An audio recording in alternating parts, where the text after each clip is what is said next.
Thanks so much for coming. So my name is Rory Lindsay. I'm a professor at the University of Toronto, and I'm so pleased to welcome you to the second event in our series, Buddhism and Posthumanism.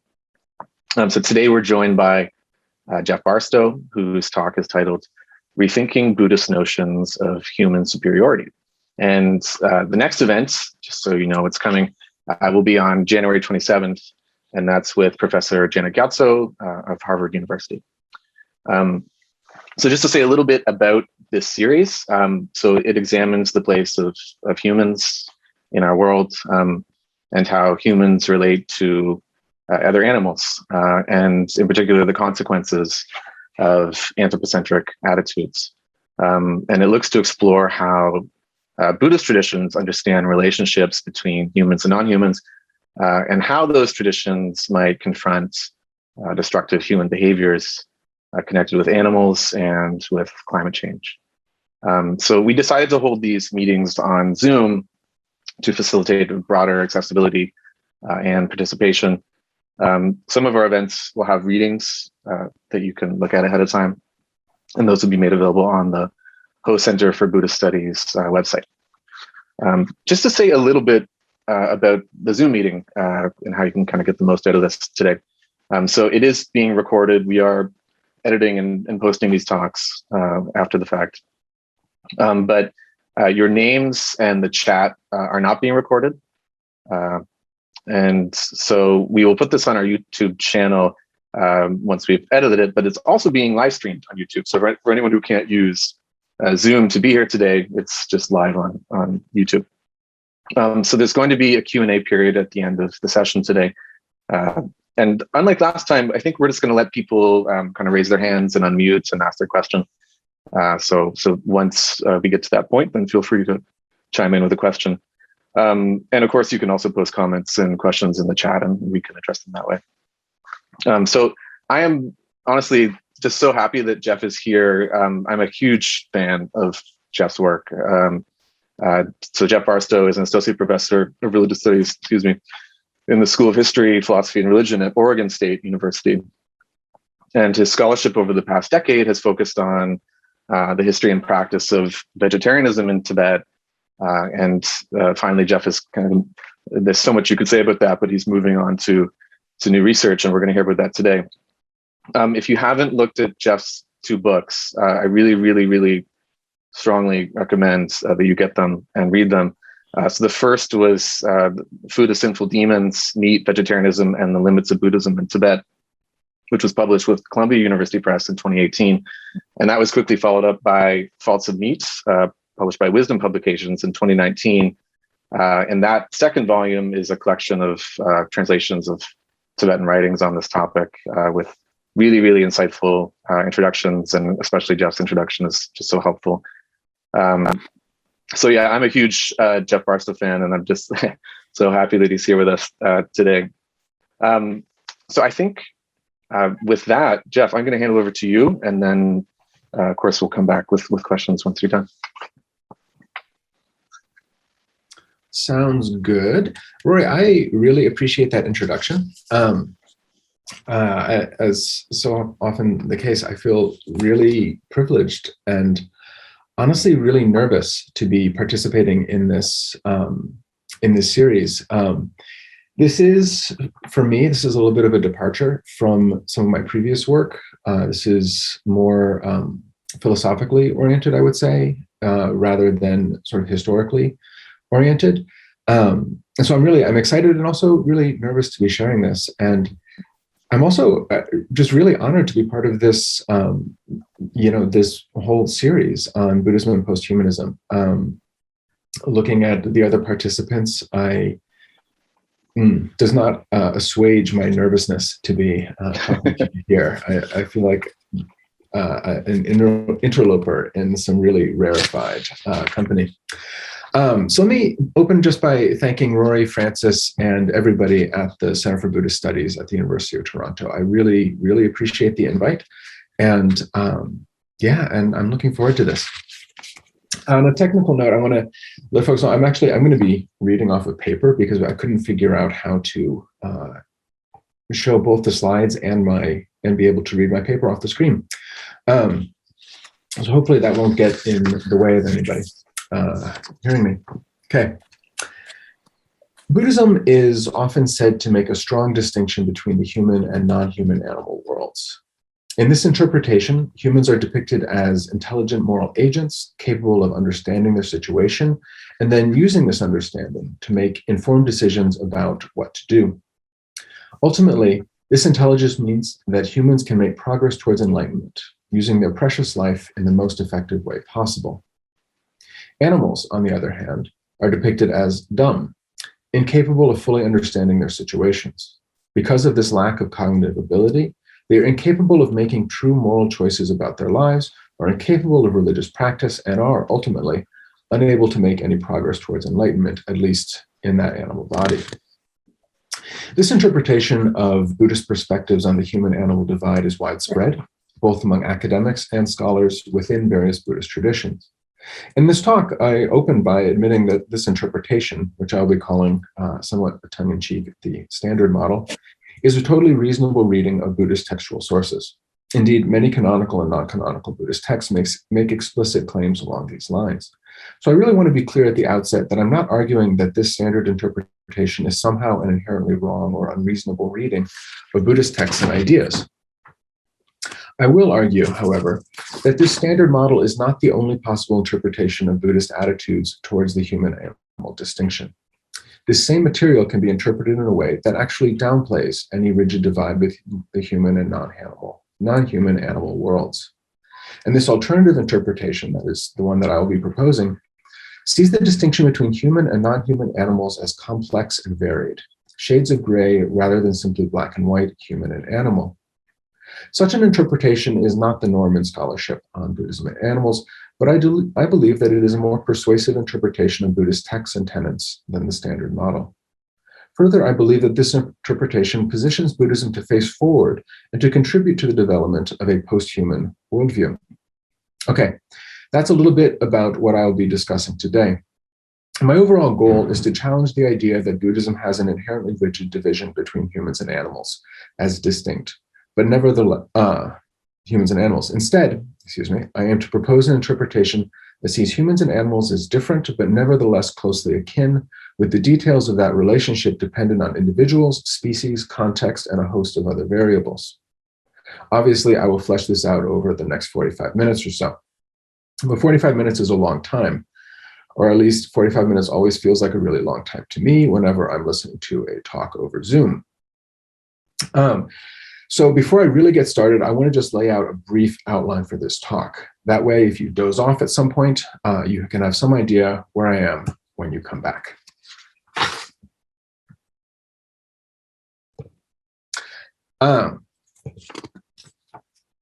First, I'm going to begin by outlining how I understand, again, what I'm calling the standard model. And I want to emphasize, that's a really provisional phrasing. I don't want to emphasize that particular choice of words. And that standard model, again, is the interpretation that sees Buddhism as positing a rigid line of demarcation between humans and all other animals. I will then present a pair of critiques of the standard model, with the first thinking about the rhetorical context in which negative assessments of animals are made, and the second focusing on the implications of our emergent understanding that animals are actually much more intelligent and emotionally complex than humans had previously assumed. Finally, I'll conclude with some reflections on the implications of these critiques. This will include some reflections on alternative interpretations of these sources, as well as some thought about the practical implications of shifting to this kind of alternative interpretation. The first step, then, is to outline the standard model. This is the interpretation of Buddhism, interpretation that sees Buddhism as holding a rigid line between human and non-human animals. I suspect many of you are already familiar with this interpretation, and I know that it came up, or some variant on it came up in Leah Stokes' talk. In short, the interpretation that I'm calling the standard model sees animals as unintelligent and thereby incapable of understanding the world they live in. They're driven by karmic tendencies, something like what we might call blind instinct, and these karmic tendencies are strong. And animals, again in this interpretation, are too dumb to understand and thereby change their situation. Even in the case of elephants or cattle who are physically stronger than humans, They're unable to understand how to use that strength to escape their captivity, and therefore their captivity and other sufferings continue. Given that inability, it is no surprise that the standard model sees animals as incapable of the kind of moral judgment that could lead eventually to liberation or enlightenment. Humans, on the other hand, are precisely the opposite. They are precisely those beings that are capable of understanding their world and the consequences of their actions. Based on this understanding, we are able to adopt right conduct and reject wrong conduct. This means that, unlike animals, humans are able to make use of this life by practicing Buddhism. We can make progress towards enlightenment, making a human life exceptionally valuable. If we put humans and animals on a continuum of intelligence, it might look something like this.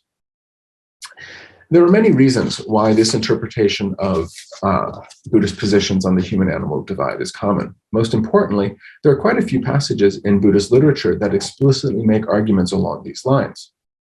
Passages describing the horrors of the animal world are common, and I'll only give a couple here. For starters, I want to look at the questions of King Milinda, in which the monk Nagasena explicitly distinguishes humans and animals based on their mental abilities. And I think I saw that Reiko Onuma is here, and I just want to mention, that since she's in attendance, that I'm borrowing her translation here, which I don't read Pali, so I can't translate this myself, and I want to just say thank you to her for that. Great King, Nagasena says, sheep, goats, oxen, buffalo, camels, and donkeys all possess attention, but they lack the higher mental faculties. Importantly, Nagasena is not claiming that animals are insensate, like rocks, right? But they lack the higher faculties that humans possess, and it is because of this, Nagasena makes clear, that animals are unable to achieve liberation. Ooh, that's not right. Writing millennia later in Tibet, Patrul Rinpoche makes a similar point. So this is the wrong quote up on the slide. As for those animals domesticated by man, they are so stupid that when their executioner approaches, knife in hand, they can only stare wide-eyed, not even thinking of escape. Again, animals are presented as mentally incapable of processing their situations and formulating a response. In Patrul's example, yaks and other domesticated animals cannot escape the butcher despite their size and strength.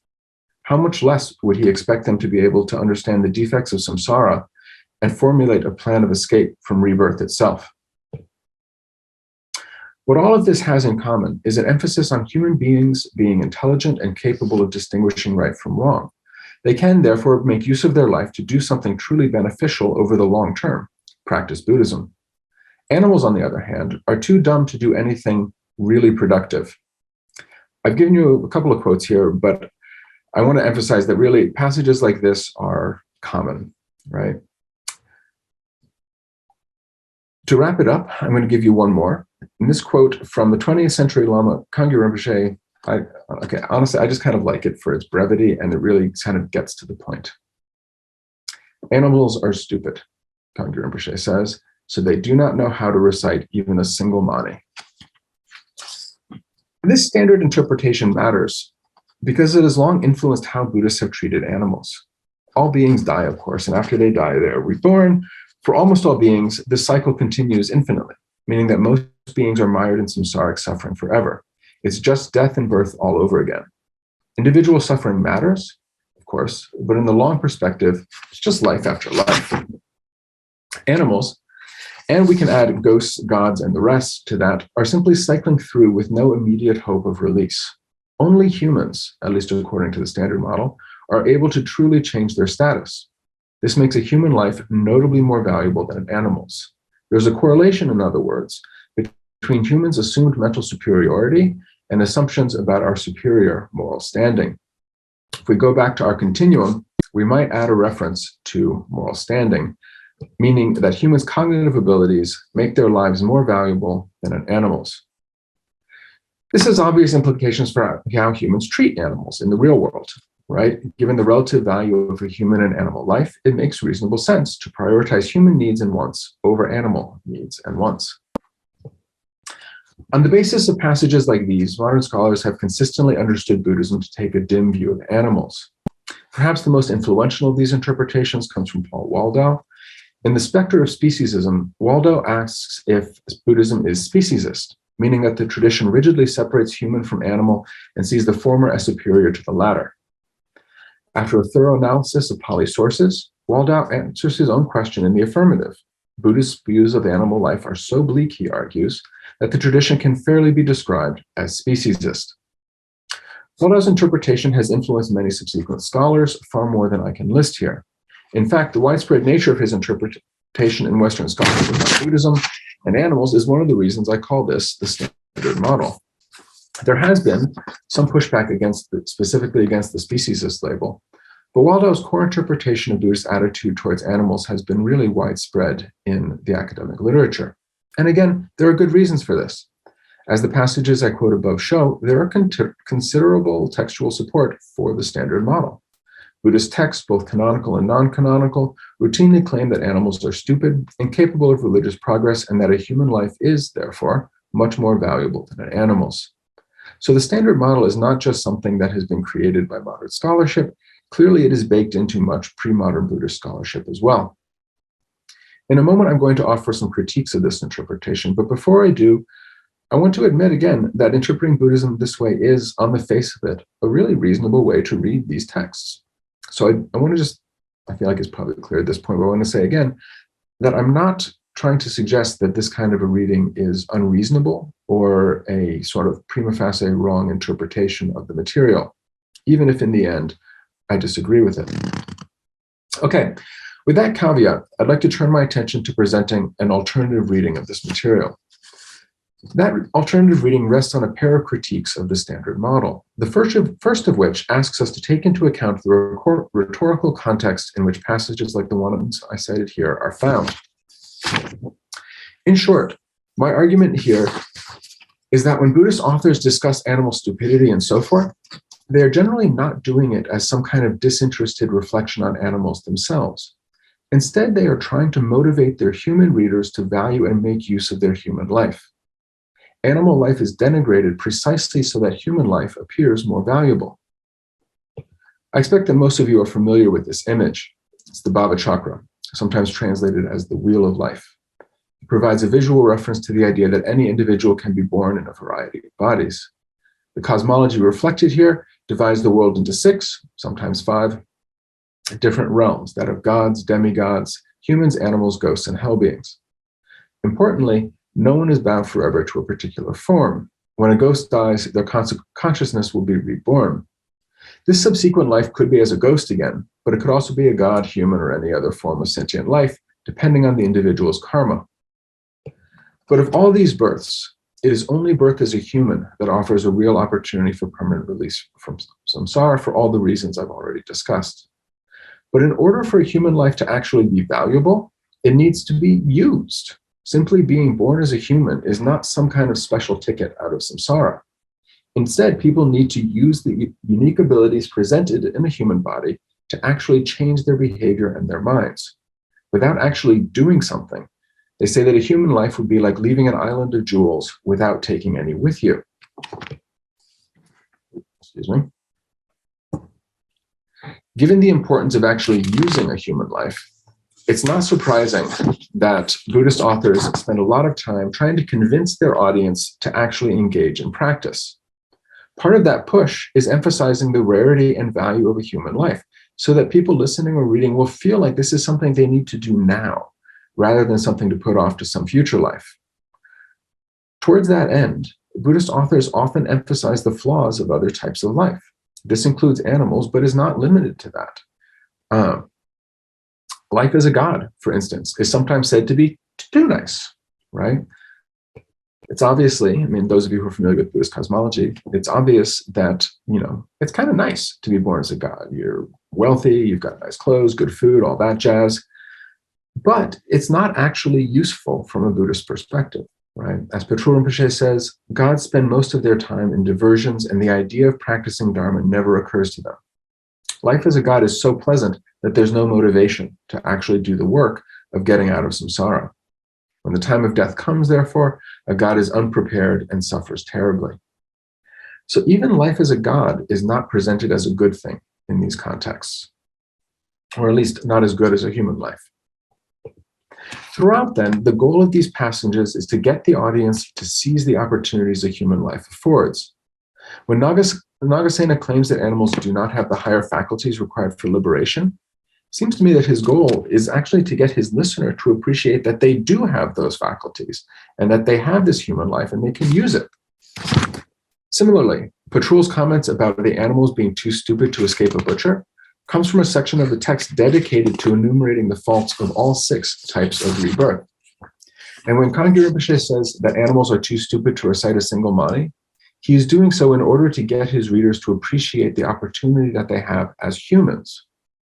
To my mind, this context means that we should not understand these passages to be some kind of disinterested or, to throw out a loaded word, scientific analysis of what life as an animal actually is. Instead, they are rhetorical claims meant to bolster an appreciation of being born as a human, and we should read them as such. The possibility of birth as an animal is a kind of threat, so of course it is presented in the most negative way possible. After all, again, even life as a god is presented as a negative in these texts. Given the various wonderful things that are said to go along with the life as a god, the emphasis on the negative aspects found in these texts is clearly a rhetorical move, meant to induce readers to turn away from trying to simply achieve a higher rebirth and instead focus on practicing now in their present human life. So again, I think it's important to read passages like these with this context in mind. And if we do so, the negative interpretation of animal life becomes somewhat attenuated. It's not that my interpretation claims that animals and humans are fully equivalent, but simply that the strident emphasis on the negative aspects of animal life should perhaps be understood not quite as literally as it sometimes has been. This reading is bolstered, I believe, by the fact that when the rhetorical context shifts, the same texts sometimes use a very different tone. When trying to get readers to practice compassion towards animals, for instance, many of the same texts discussed already now ask the readers to think of animals as having once been their kind relative. This idea comes up in many different texts, but a good example is in the Samyutta Nikaya collection. It is not easy, bhikkhus, to find a being who in this long course has not previously been your mother. For what reason? Because, bhikkhus, this samsara is without a discoverable beginning. And I also want to give a quick shout out to Lena Verschri, who used this same quote in her AAR paper a week ago. And I borrowed it from her because it felt better than the one I was planning to use. The idea here is that any being you interact with now was once, over the course of innumerable previous lifetimes, related to you as a parent. And therefore, these texts suggest you should be kind to that being in this life.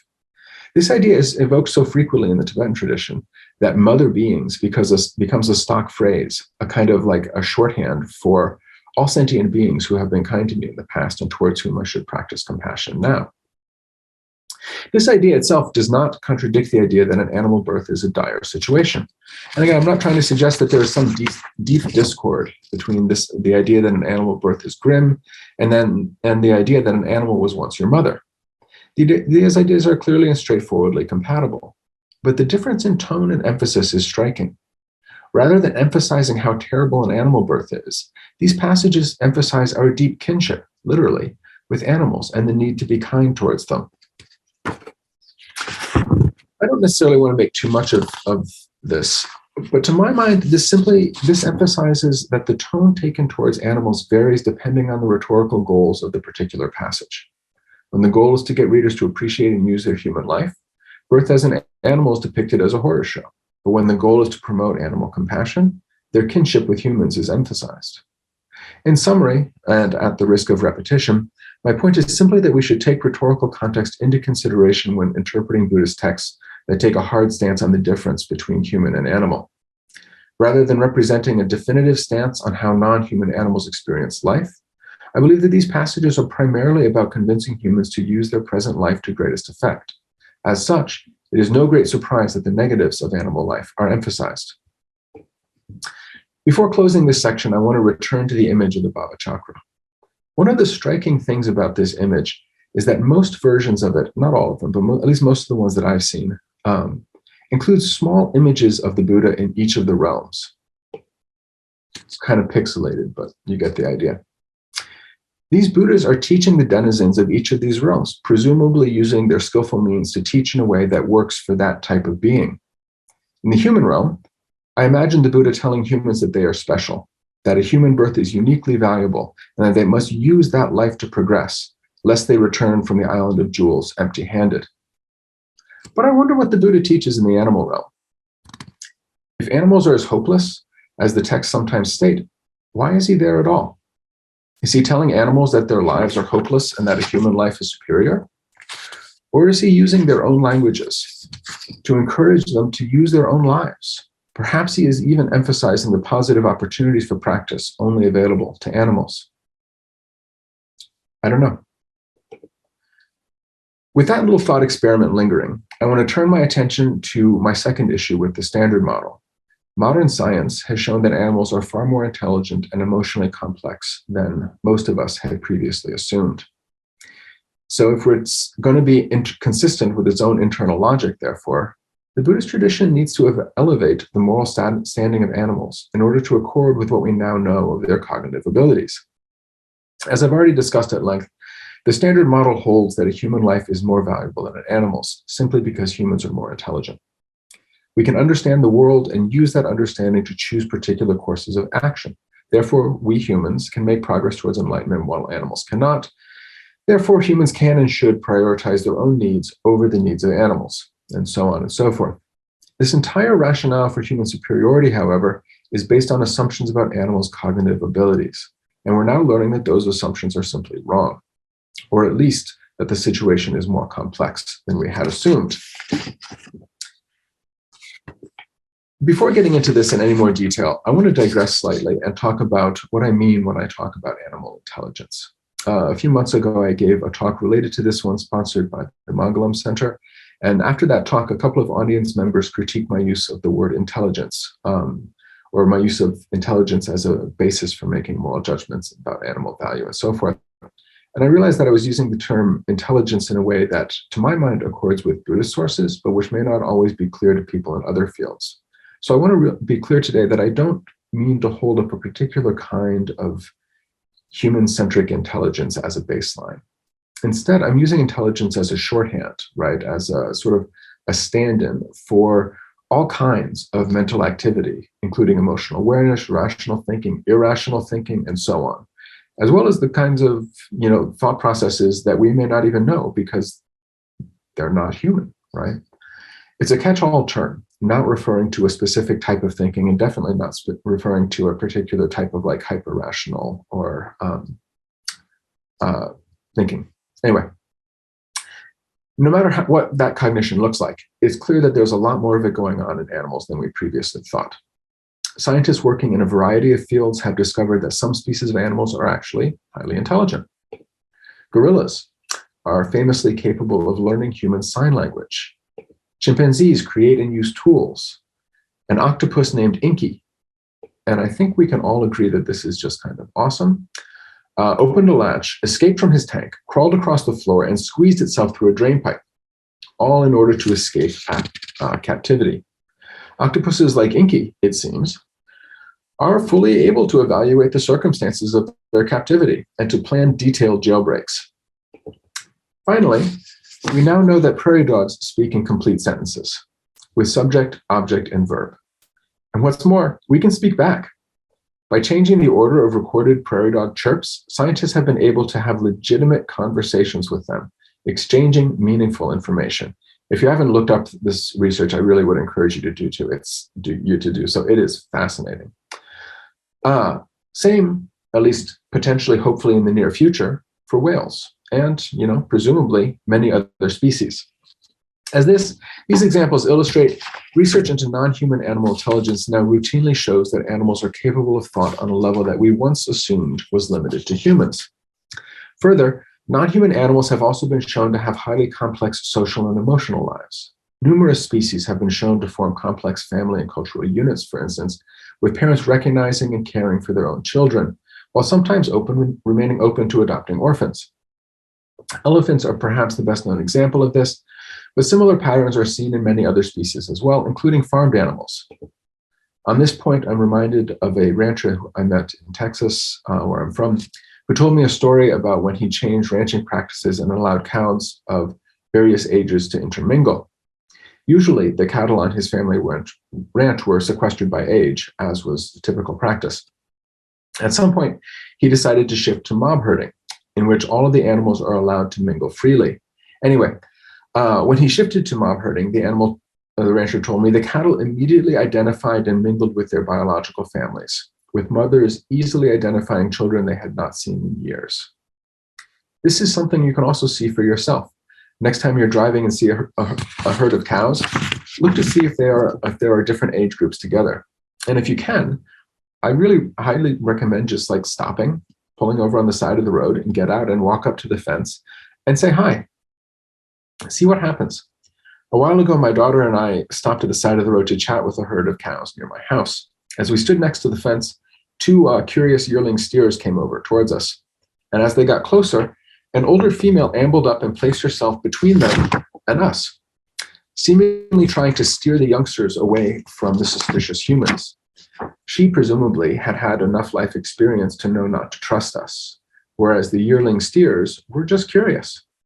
It was kind of awesome to watch. Anyway, I digress, but it's a little experiment you can do anytime you see cows. Beyond emotional attachment to living relatives, some animal species have been shown to mourn their dead. Scientists have observed, for instance, that crows and ravens congregate around their dead in ways that suggest funerals. And you may recall the story from 2018 about an orca mother who carried the body of her dead calf for 17 days following its death. Reading this story, it was impossible for me not to think of the Buddha's interaction with the distraught mother, Kisagotami, and the universality of grief. But perhaps most intriguing for our discussion here is the suggestion that some animals may practice something that could loosely be called religion. Jane Goodall has observed that when particular communities of chimpanzees see a waterfall, they perform an unusual dance. This waterfall dance, Goodall claims, is best understood as a form of religious practice, whose specific aims and goals are completely unknown to us, but which appears to represent an affective response to being in the presence of the waterfall. This suggestion of animal religion opens up all sorts of possibilities in our understanding of animal lives. All of this points to an emergent awareness that non-human animals have intellectual and emotional lives far more complex than most humans, including most Buddhists, have previously assumed. Given this reality, I argue that the standard model simply no longer holds. The logic behind the separation of human and non-human animals, after all, rests on the idea that humans are significantly more intelligent than other animals. If that is not the case, and it does seem that we are now learning that it is not, then by its own logic, the Buddhist argument for the superiority of humankind collapses. So my argument here is that the internal logic of the tradition means that it should reevaluate its position on animals. Rather than regarding all animals as inherently stupid and little moral worth, the tradition should acknowledge the reality of animal intelligence and should elevate animals closer to the position enjoyed by humans. Our continuum looked like that before. Now I'd suggest sliding things over to make it look a little bit more like this. I say closer here because I do not want to suggest that Buddhists should entirely collapse the distinction between humans and animals. In addition to suggesting that animals are more intelligent than we had assumed, the scientific literature on this topic also makes clear that animals' mental lives are varied and complex. Some species speak to each other. Other species presumably do not.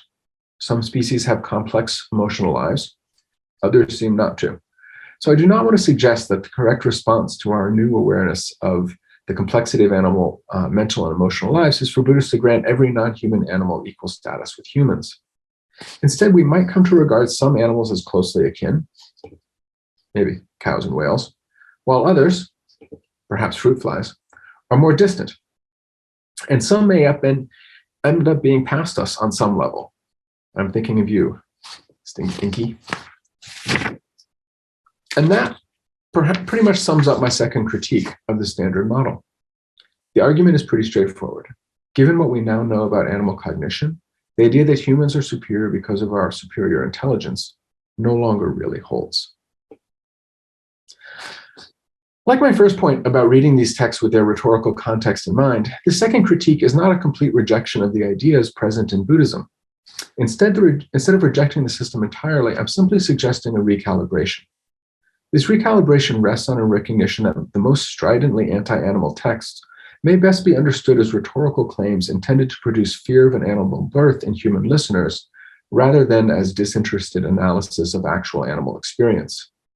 Interpreted in this way, these passages lose some of their punch, allowing Buddhist perspectives on animals to open up. And that opening up, I argue, should be governed by our new awareness of the complexities of the mental lives of animals. If the standard model sees the animal-human divide as stark and unbridgeable, the interpretation I'm suggesting sees the distinction between human and non-human animals as malleable and potentially crossable. Rather than blanket assumptions about animal stupidity and attendant lack of moral standing, I'm suggesting that as a community, Buddhists should draw on the scientific literature about animal cognition to make informed decisions about particular species, or even about particular individual animals in particular contexts. This is a complex issue that deserves a complex response. There may well be plenty of animals, after all, that really are unintelligent, that lack self-awareness, and that do not have developed emotional lives. But other animals have all of those things. And I would like to see us take all of that into consideration, all of these circumstances into consideration when making moral decisions, rather than lumping all non-human animals into a single category and labeling them stupid. On this point, I'm reminded about a good friend who was a professor who did genetic research on fruit flies. He studied with me for a while in Nepal, and he was very distressed at one point to hear from a Tibetan Khenpo that the karma of killing depended entirely on the number of beings killed, not the size or complexities of the animals. Killing a fruit fly, he was told, was the same as killing a yak. Now, fruit flies are very small. And my friend did some rough calculations and estimated that if he had measured by body mass, he had killed about 3 yaks worth of fruit flies in his career. That's a lot of fruit flies. My suggestion today is that we should not necessarily assume an equivalency between one fruit fly and one yak. Instead, calculations like these should be informed by as much information as we have about the specific animals involved, including questions about sentience, emotional lives, family connections, and so on.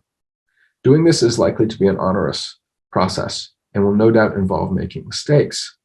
But it seems to me to be necessary work for relating to non-human animals in as honest a way as possible. The practical results of interpreting the human-animal divide along these lines could be significant.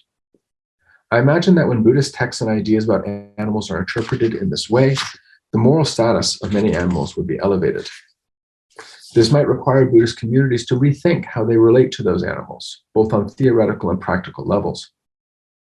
New ethical models might need to be built that reflect this more flexible understanding of the human-animal distinction.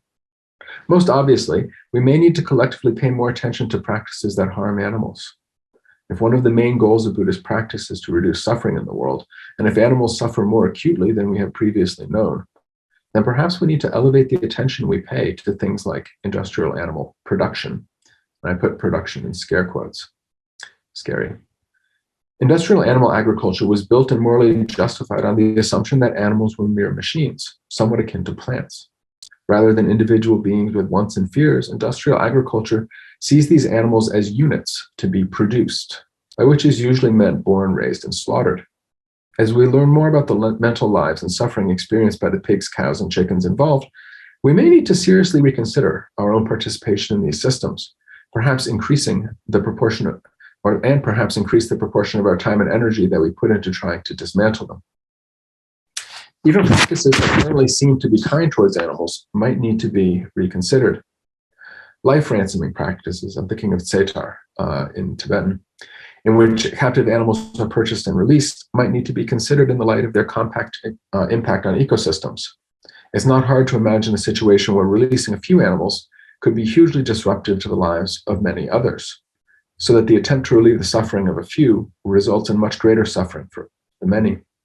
This is already a complex moral calculation, even when all animals are lumped into the same rigid category, and will only become more complex when viewed through a more nuanced lens. And yet, once again, this seems to me to be the necessary work if we are going to live lives focused on reducing suffering.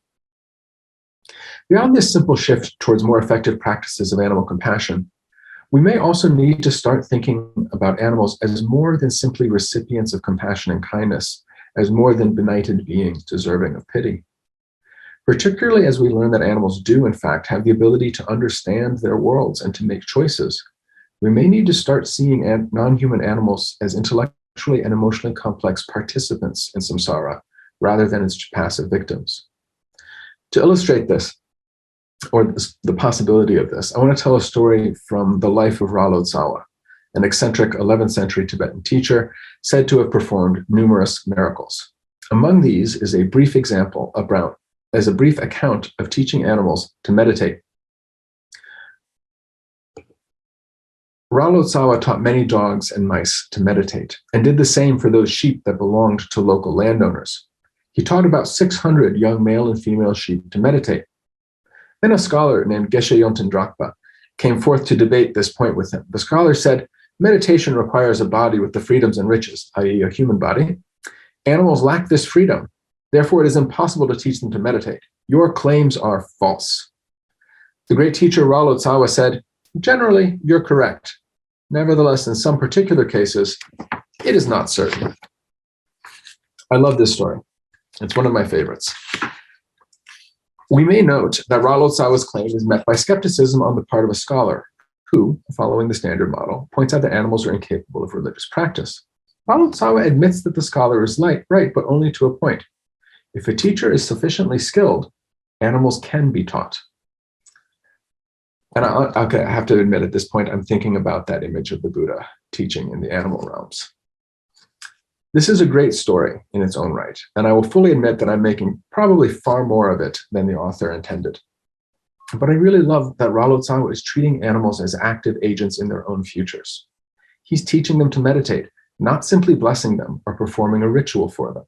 The sheep in question are actually doing their own work of pursuing liberation. I don't mean to suggest that we should all go out and preach to the local sheep.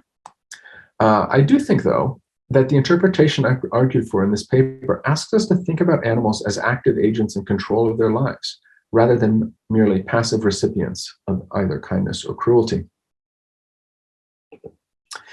This talk series is focused on Buddhism and posthumanism, and this paper has primarily been a critique of the idea that Buddhism necessarily sees humans as different and distinct from all animals.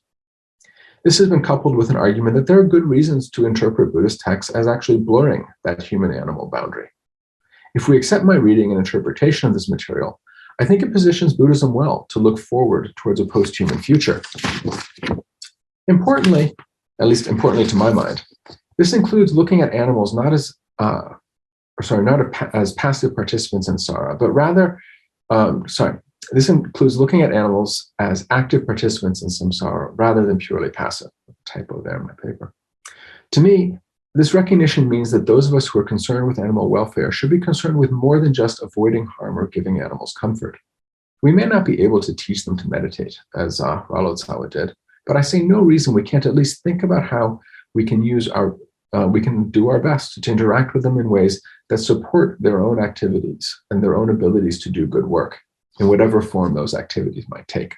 Interpreted in this way, I think Buddhism has resources to offer to ongoing discussions of how we might think about and interact with non-human beings in a post-human world. But whether or not we want to go that far, I hope that my talk today has, at a minimum, suggested that the standard model is not the only way to interpret Buddhist perspectives on animals. As is no doubt clear by this point, I find the rigid human-animal division found in the standard model to be a coherent and reasonable interpretation of Buddhist sources, but still ultimately, to me, an unpersuasive one. If we take into account the rhetorical context in which Buddhist enunciations of animal life are usually found, and if we seriously consider animal cognition in all its complexity, I think we are at least led to question this model. And perhaps we may want to adopt an interpretation of Buddhism that sees the human-animal distinction as flexible and contingent on a wide variety of factors beyond simply the status as human or non-human animal. And in conclusion, I'll put this image of the Buddha back up and wonder again what and how the Buddha teaches when addressing animals. Thank you very much.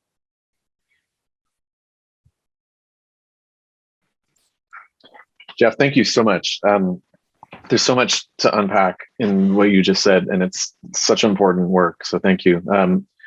We already have hands up for questions. I just wanted to lead off the questions or the question period with a question that refers actually to your books on vegetarianism in Tibet. Just for those here today who haven't had the chance to read your books, I think a common question that comes up is, given the general prohibition against killing, why is it in Tibetan Buddhist contexts that meat eating is so prevalent? And I'm just curious if you could, kind of summarize what you found. You worked so long on this and really found such interesting points on that. I mean, I think, I think I try to make a complex argument about that in the book, and I try to sort of go through and look at specific reasons why meat eating persisted and why it was so common, given the sort of consistent religious concern with it. But I think what it really boils down to is simply that, people are people. And just because a religious tradition like Tibetan Buddhism is like, hey, we have moral qualms with this, that alone is not necessarily going to get people to change ingrained habits. And there are other competing influences as well. In the book, I talk a lot about medical ideas. And so this sense of meat as a medical necessity and other aspects of Tibetan culture that really view meat in a fairly positive light, and that are in some senses competing against these Buddhist ideas that eating meat is a negative thing. And then the simple fact that, people like to eat meat. A lot of people think it tastes good. And so for all of those reasons, I think it's not hard to see people as complex beings pulled in multiple directions, and they have to make some difficult choices sometimes. One of the things that I know I've always appreciated about Tibetan attitudes towards vegetarianism is a certain flexibility in there, and a certain willingness to be flexible. I think of it as, a way to think of it maybe is in contrast to this idea that we sometimes hear in the US, and I imagine in Canada as well, of like, are you vegan or not? Right? You're vegan, then you must not do X, Y, or Z. Right? It's like this is a defined diet with certain categorical imperatives to it. And if you don't live up to those, then you're not. Right? I'm not personally vegan, and I can count a whole bunch of times when I've had cheese on a veggie burger and someone's like, oh, so you're not vegan at all. And it's like, well, to my mind, it's not that straightforward. And I think part of that is because the Tibetan texts that I look at don't see it as that clear cut, right? There's a sense that meat eating has negative overtones to it, right? Karmically and ethically and all that jazz. But there's also a real life circumstances that people do. And so the emphasis is on reducing, or, maybe take Wednesdays off, right? Don't eat meat on Wednesdays, or don't eat meat during Sagadawa, right? Or don't eat it in the evening, or, trying to sort of reduce what your harm in the world, rather than insisting on a kind of arbitrary definition of like all or nothing, right? I hope that response makes sense, Rory. Yeah. But yeah. No, thank you so much. And I want to give others a chance too, but that's really helpful. And I remember also you make, I think it's in your second book and possibly in the first as well, you make the point that there was a certain kind of masculinity associated with eating meat in Tibetan culture, and that could, in some cases, override, concerns, ethical concerns. Yeah. Which was a really striking point to read. I don't think I'd never come across that actually. So it was really insightful that you brought that up. But let's handle over to others. I know. I think David Collins, you had a question. If you want to take the lead on audience question. Yes, thank you. Lovely talk. Really enjoy it. And excuse my voice, I've got a cold. You mentioned, as it were, types of experiences or experiential contents, sociality, emotions, I'm figuring some things out. I'd invite any thoughts, reflections you have on levels of experience or relationships to experience. As two quick examples, some animals apparently like to play and or get high. Catnip or birds that eat fermented berries alter their mode of behavior.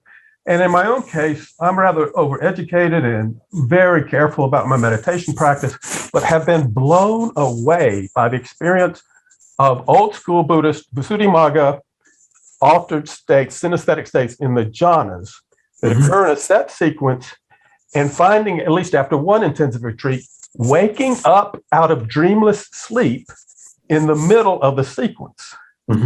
Some part of me, and I'm tempted to presume is a fairly primitive and or animal part of me, knows how to sleep, knows how to wake, knows how to do the jhanas, whether I'm asleep or awake. So those levels and or relationship to experience, I invite your reflections on. Thanks again. Yeah. I mean, the truth is, I don't have a lot of reflections specifically on these kinds of practices, other than really to just sort of say that the mind is wild, right? And I know that my mind is weird and wild, sometimes kind of wonderful, sometimes less wonderful. But it's a wild thing that, the more practice I do, I feel like the less I understand. And I think I'm not alone in that experience. And my assumption would be that animal minds are also wild and weird and sometimes wonderful and sometimes not so nice, right? I don't want to be wary of idealizing some kind of animal mind as a perfect state, right? But I personally have no idea in this life anyway what a dog thinks, how a dog thinks, right? I feel pretty confident in saying that a dog probably thinks, but how that works, I have no idea, right? Because that's beyond my blinders, right? The limitations of my human mind and the limitations of my human language and all of that mean that I feel like I don't have access to a proper understanding of what a bird feels like when they get drunk, right? I know that they like to come to the berry bush in my backyard and and eat the old blackberries, and they fly a little wobbly afterwards, right? So that much I know, and presumably they're doing it on purpose. But what is that like? It's like, I don't know. And I've kind of tried in thinking about this and in writing this talk to avoid too much explicit hierarchicalization, simply because I don't know, and I don't want to get, it's like my goal is really to sort of try to open up to the possibility of these things rather than necessarily positing a specific, here's how we should relate to dogs, right? I don't know if that makes sense, David. And it's sort of a non-answer to your question. It makes a lot of sense, and I'll tie off real quickly. I've done some work looking at cross-cultural parallels in not knowing as contemplative practices, including the Zen saying, why do you go on pilgrimage? I don't know. Not knowing is closest to it, or not knowing is most intimate. So that sort of humility I hear in what you described, I think is very fitting in that work. Thanks again. Yeah, thank you. Great. I'm going to get to Andrew and Lena, but Cameron Warner had a question. So Cameron. Hi, thank you, Rory, and thank you, Geoff, for a really nice talk. Yeah, I can't see you, but you can't see me. I turned the video on, but I'm not sure if that's. Yeah, I see you, but we have a number of participants. So Geoff, it might be that Cameron's on a different pane. Yeah. Yep. Okay. I have a question for you. Anthropologists have thought a lot about this human-animal distinction in different cultures around the world. And you have people like Viveros de Castro with perspectivism. And I'm thinking about, in particular, Philippe Descola, who is the chair of anthropology at the Collège de France. Mm-hmm. He has a way of categorizing Indians, Tibetans, and Chinese as what he calls analogical. Mm-hmm. And what he means by that is he says that, if you look at people around the world and you think about two ways of comparing humans versus animals, do humans and animals in one particular society, do they have the same nature? Mm-hmm. And do humans and animals have the same culture? We could also phrase it as this way, like, do humans and animals have the same exteriority? Mm-hmm. And do humans and animals have the same interiority in terms of like life of the mind and things like that? So by labeling Tibetans, Indians, and Chinese as analogical, that means to say that they have different bodies and they have different minds. They have different exteriority and different interiority. And I was wondering if your reading of Tibetan texts, how does it compare to someone like Descola, who is looking at this sort of macro view of Indians and Tibetans and Chinese, not as people of a particular religion, but as societies of a particular kind of, cultural sphere, making this distinction that humans and animals have different bodies and different minds. Thank you. I mean, I'm not familiar, and I don't want to speak too specifically to that particular interpretation, because I feel like I'm not familiar with it enough, and I want to be wary of, especially being critical of something that I'm not deeply familiar with.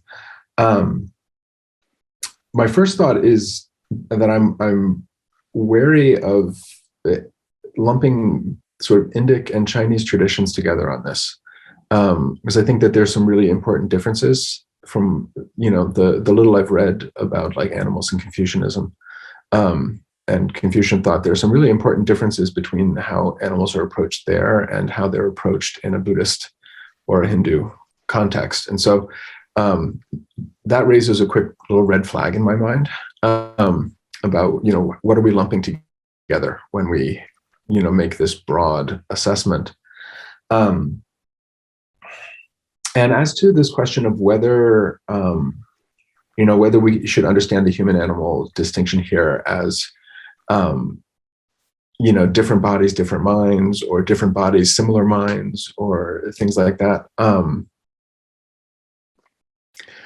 I mean, my read on a lot of this stuff is clearly there's an emphasis on different bodies, right, and capacities of bodies. So no question on that. The question on different minds, if I'm understanding it enough, then I think that it's my read on it, in accordance with sort of like my interpretation of a lot of this material, is a question of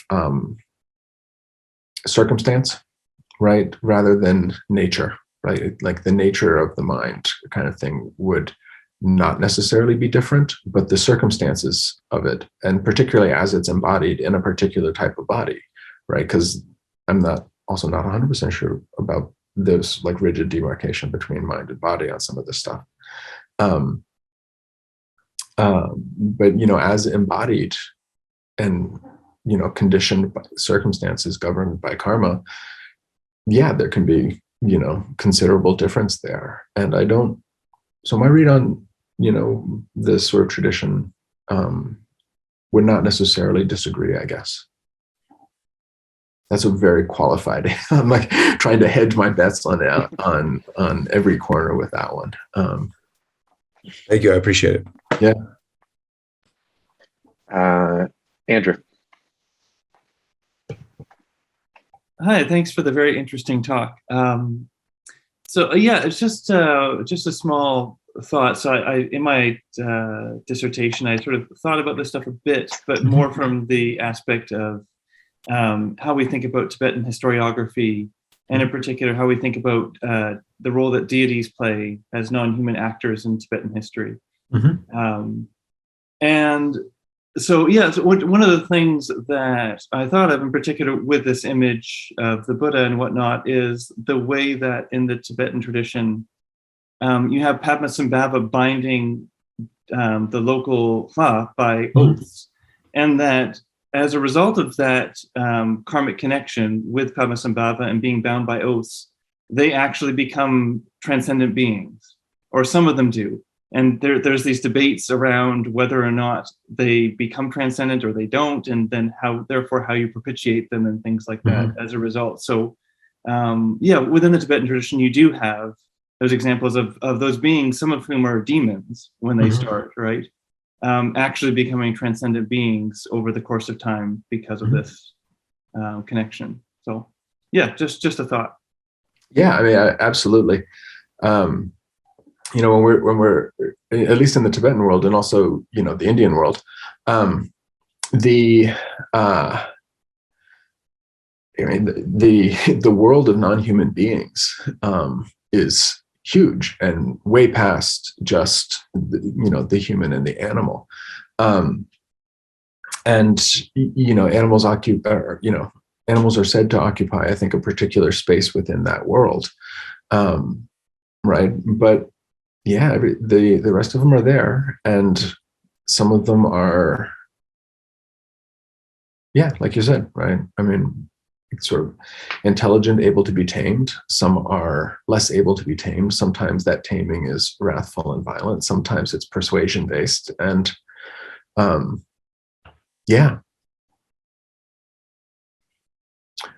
not sure if that's if that response is really addressing your question.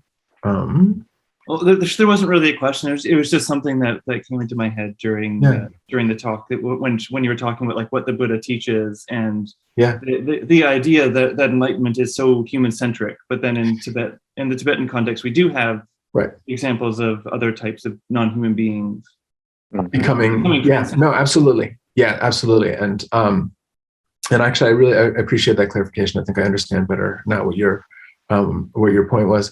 And yeah, you're right. I mean, I think there are stories I'm aware of that involve all kinds of the liberation of non-human beings, right? Like the whole legend of the 11-headed Avalokiteshvara, right?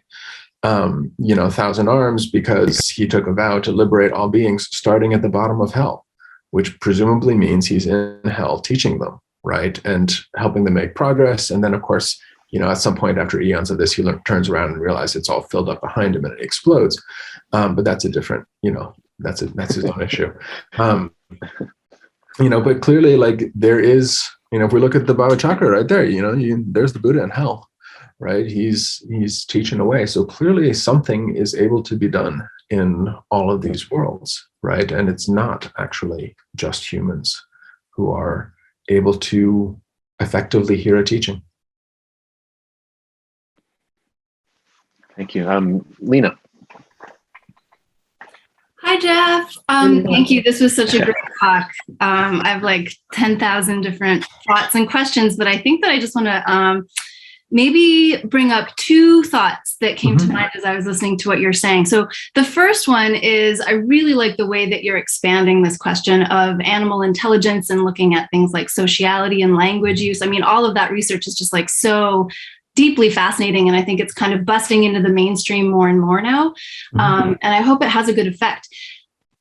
So when I think about that, though, one of the questions that comes to my mind, and I'd just like to know what your thoughts are about this problem, is the way that we very often recognize, let's say, forms of sociality that mirror human forms of sociality. So we recognize like the bond between a mother and infant because that happens to be a primary bond for the human species. Or like the prairie dogs are using language and they use verb, subject, object, just like we do, right? What do we do with languages that are beyond our capacities for, or I don't know if they're beyond our capacity, but what do we do with this problem of like not being able to hear? And just like, what do you think about this? I mean, one of the big examples that comes to mind here is the research on the symbiosis between trees and the mycelial network, and how apparently like trees are talking to each other through the fungal network underground. And it's not that the forest is silent, it's that we don't have the refined enough capacities to hear those languages or recognize them. So I'm just wondering, this is more a question for Geoff, not so much for the Buddhist sources per se, but more like Geoff's thinking through the Buddhist sources. What do you do with this question? I mean, I feel like, I feel like there's a couple of stages here. And to me, step one is acknowledging that I don't know, right? I can't know how the forest thinks. That's beyond my capacities, right? My life as a human right now is limited. And then step two is thinking like, okay, but I can try. And so then it's thinking through and using this research, right, to the extent that we can, and being like, oh, shit, turns out that, if I chop this kind of a tree down, it's not just the tree, right? It's, these fungal networks in the ground that are going to feel pain, right, in some kind of way that I don't fully understand, but I know that there's an impact here. And once we have that knowledge, it's like, once you have the knowledge, there's like a responsibility to use it, right? And so my real response in it is just like, God, like, I'm just try to do my best. And sometimes I'm going to mess up, and hopefully then I'll try again. I don't know if that really gets added. I feel like it's another example of this is me dodging the question and not really answering. But I don't know that I have a good answer, because I just can't know, right? Can't know what that's like. Yeah, like kind of like I have no idea what enlightenment's like. Right? It's like it's outside of my lived experience. So what I can try to work towards it and can try to think about it in effective ways, but I can't. I don't know. Like it's a challenge. Thank you. Rico, I'm going to get to your question, but I also got a chat message from Abhijit. He posted a question for us, for Geoff. What do you think about early Buddhist jatakas, such as the Maha, Kapi, or Ruru, etc.? Is the question. I assume, the question is about sort of jataka stories and what they tell us about animals versus humans. Yeah, I mean, I see Reiko Onuma here with her hand up, and I would love to pass this question to her. Because I think that the jatakas are fascinating, but I think as Reiko has shown, I don't think that we should be taking those stories either as like naturalistic depictions of animals and how animals work. I think they often serve a lot of other functions. So I don't, I don't know. I don't really want to look to the jatakas and be like, see, here's proof of that, early Buddhists thought animals had X kinds of capacities. Because I think the animals in those stories are often doing other things than just, sort of. The stories aren't really like, here's how, you have a jeweled deer running through the forest, right? With literally like jewels and stuff on its skin. I don't think we're meant to read this as this is what an average deer in my suburban yard thinks. So I don't know.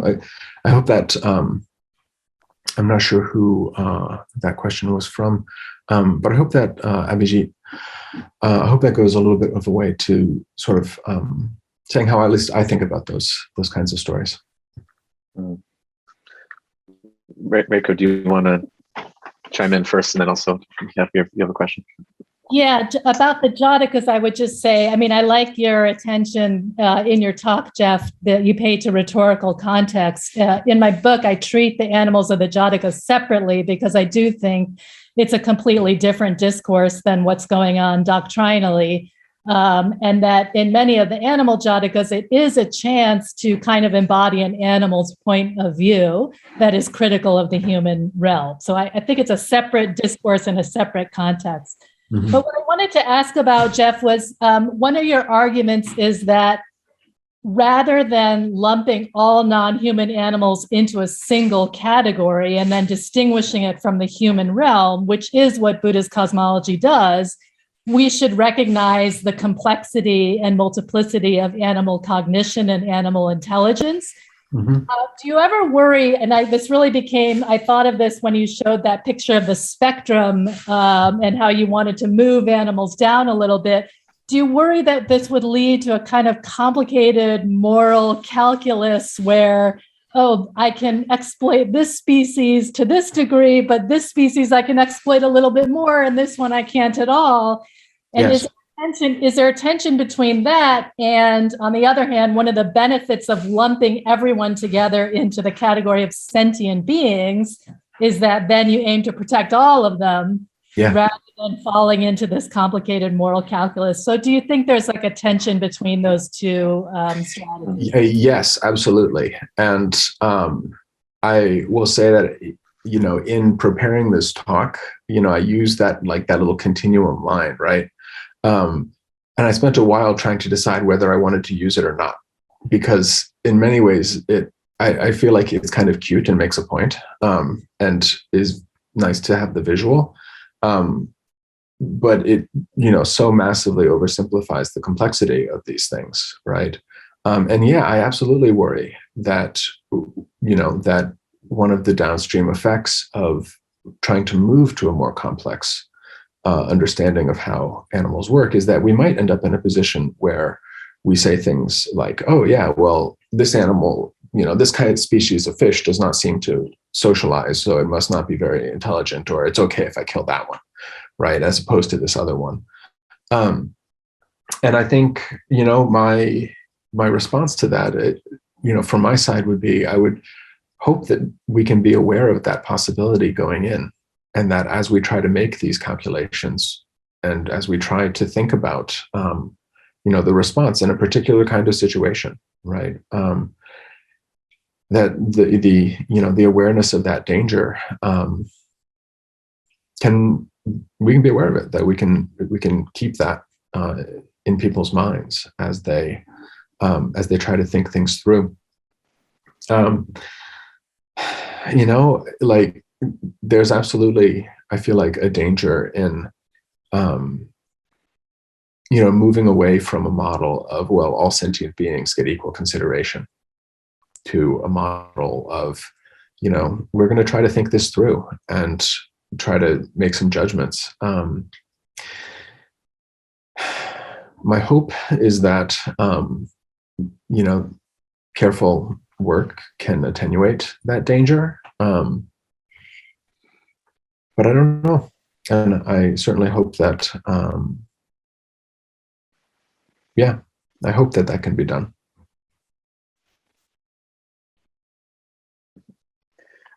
We have a question from Umahani Bukhari. Yep. Hi.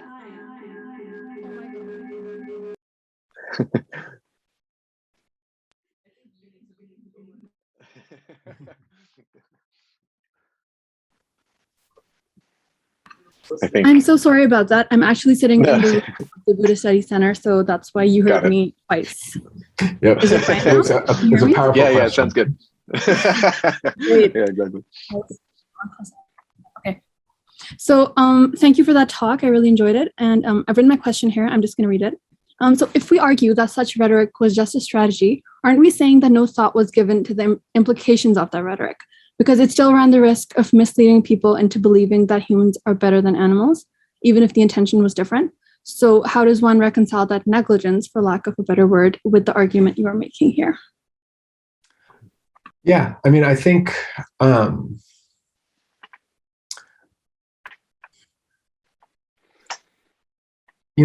feel like Buddhist texts broadly are full of this notion of skillful means, right? That there's this that strategies are employed to get people to respond in certain ways according to, what that person is at the time. And so, I feel like there is already, strong rhetoric for not always telling the whole truth, right? Not always laying it on in exactly the way it really is, or something like that, but in attenuating what you say to what the teacher thinks the audience needs in the moment. And so my read on this is that when, a teacher says something like, oh, use your human life right now, right? You have to, use it right now. It's really, it's in that, lumped into that category of skillful means as something with a particular aim, right? To motivate people. Which from teachers I've talked to, is like sometimes the hardest part of the whole thing is to get people to actually decide to engage, right?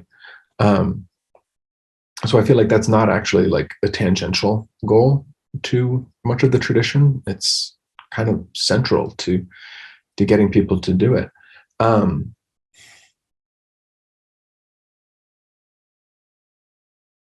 Yeah, I don't know, Umahani, excuse me, if that really addresses where you're going. But I think that there's a pattern there and the idea that it's skillful, hopefully,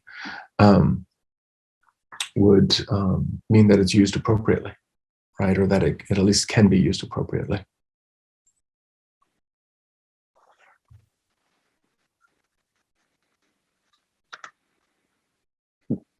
Great, thank you. We have a question also from Sarah. Hi, Geoff. Thank you so much for your talk. I'm going to ask one of the kind of devil's advocate questions because I'm really sympathetic to your subject.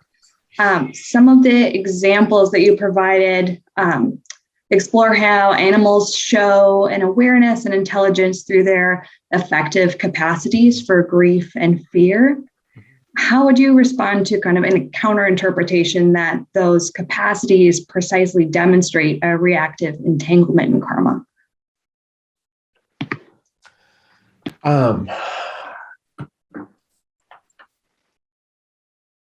My basic response, I think, would be that not so much that I'm trying to suggest that there's not an entanglement with karma or that they're not reactive, but that they're entangled and reactive in karma in ways that are where they have agency as well, right? That we certainly as humans, I think, are thoroughly entangled and reactive to our karma, right? At least, as I sort of understand things. And so part of, I think, what I'm trying to suggest is that it's the difference is not so strong. It's not that animals aren't responsive to karma or that they're not, reacting to their circumstances, simply that we are too. And, that it's that difference that, sort of the assumed difference there, I think, that I'm trying to push back on. Does that address your question, Sarah? Yes, thank you. Okay, cool. I have a question. I can't see myself on my screen. Can you hear me? Yes. Can you? My name is Ryushin. And this just dawned on me. I know I'm not an academic. I have such little background in the academia of this, but where or how, or do you at all consider shamanism and the power of animals within shamanism and that practice itself in all of this? Or is it totally out in left field? I think in terms of what I'm trying to think about here, it's a little bit left field. And I say that not out of any sense of disrespect, but simply that's fine. What I'm really thinking about is animals that we see and touch and talk to and feel.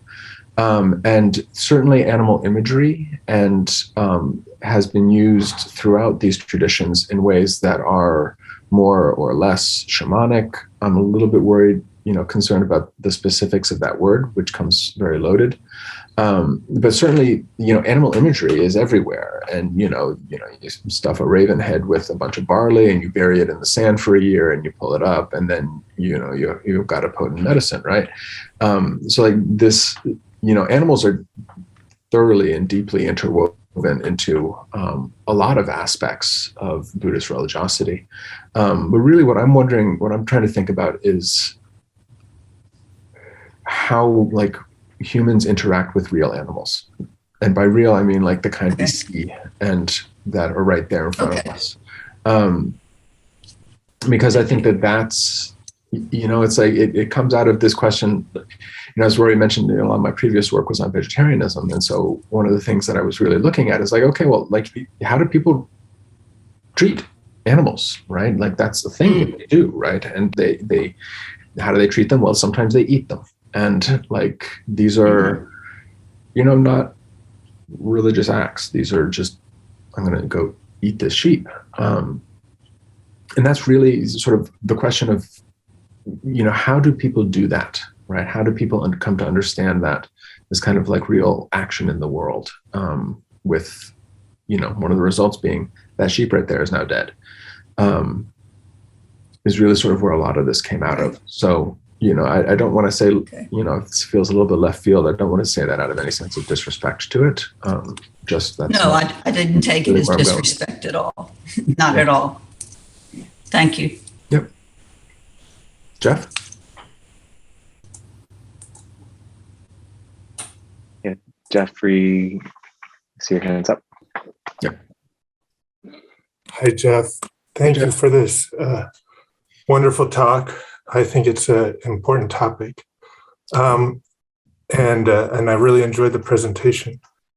What I'm wondering about is how you use words like human and we. And I think what you're trying to do, with the scientific literature, is look at how animals really are in a way. Whereas you're looking at the text as a form of rhetoric. But I think your analysis focuses largely on textual sources and doctrine. And I wonder if we look at animals like how they really are, if we can look at humans how they really are, and if we think about, the diversity in Buddhists in over history and across traditions and geographies, and whether we actually think, when you say humans are represented this, like, or we think like this, but maybe this will change our view. I'm not really sure that the doctrine necessarily represents what all of the Buddhists across time and space have thought. And even in, like US culture, I teach in my classes and about, this history of Christian doctrine, which kind of treats the animal like a machine, Descartes and all this. But if you go out and interview, and I've had students do this, interview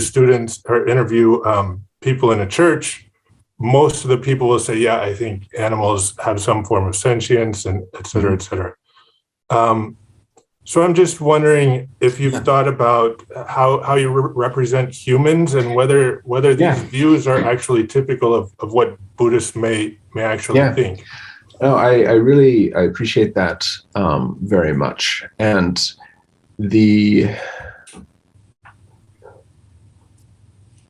I can say that I have heard opinions along these lines from a lot of Tibetan friends and Tibetan teachers. I can really only speak to the, my experiences within the Tibetan tradition, because that's what I am most familiar with.